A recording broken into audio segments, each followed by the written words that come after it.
আসসালামু আলাইকুম। আমি মোহাম্মদ আবু হানিফ হাশেম, বাংলাদেশ প্রতিদিন আজকের পত্রিকা 6 আগস্ট বুধবার। আমি আপনাদের সামনে কিছু শিরোনাম পাঠ করছি।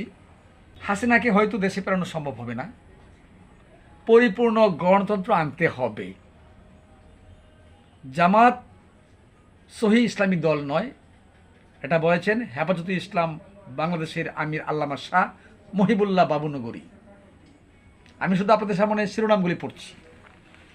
ফেব্রুয়ারিতেই জাতীয় সংসদ নির্বাচন, জাতির উদ্দেশ্যে ভাষণে প্রধান উপদেষ্টা। আমি প্রধান নির্বাচন কমিশনারের কাছে চিঠি পাঠাবো যেন আগামী রমজানের আগে 2024 সালের ফেব্রুয়ারি মাসে জাতীয় নির্বাচন অনুষ্ঠানের আয়োজন করেন। গণতন্ত্রের পথে হবে ঐক্যের বাংলাদেশ। জুলাই গণঅভ্যুত্থান দিবসে প্রত্যয়, বৃষ্টি উপেক্ষা করে মানুষের ঢল। তারেক রহমান বলেছেন 5 আগস্ট হয়ে উঠুক গণতন্ত্র ও সুশাসন প্রতিষ্ঠার দিন। 5 আগস্ট সকালেও দিল্লি আজ করতে পারেনি, ভারতে আশ্রয় নেবেন হাসিনা। শহীদদের জাতীয় বীর ঘোষণা, গণ অভ্যুত্থানের রাষ্ট্রীয় ও সাংবিধানিক স্বীকৃতির অঙ্গীকার রেখে জুলাই ঘোষণাপত্র ঘোষণা। বর্ণিল আয়োজন মানিক মিয়া অ্যাভিনিউতে। বাংলাদেশ প্রতিদিন বুধবার 6 আগস্ট। কৃতিত্ব নিয়ে কারাকারি। বাংলাদেশ প্রতিদিন ই পেপার সাবস্ক্রিপশনের শুভযাত্রা। কবিগুরুর প্রয়াণ দিবস আজ 6 আগস্ট। আজ সারা দেশে বিজয় র্যালি বিএনপির। ফ্লাইট এক্সপার্টের প্রতারণা, পলাতক বাবা ছেলেকে খুঁজছে পুলিশ। যুক্তরাষ্ট্রের ট্যুরিস্ট ভিসা প্রার্থীকে দিতে হবে $15,000 বন্ড।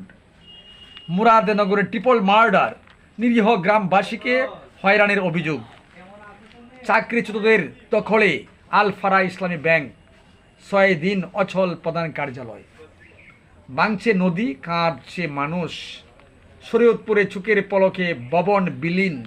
রাঙ্গামাটিতে ডুবছে সড়ক, ভোগান্তিতে পর্যটকরা। গুলিবিদ্ধ সেই হাসপাতাল কর্মীর মৃত্যু।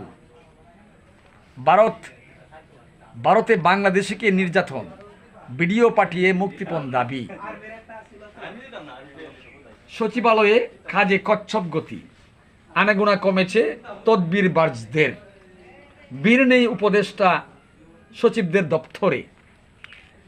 প্রথমবারের মতো শাহজালালের 3য় টার্মিনালে নামল বিমান। আজ আন্তঃমন্ত্রণালয় বৈঠক, নতুন সরকারের মন্ত্রীদের বাড়ি গাড়ির প্রস্তুতি।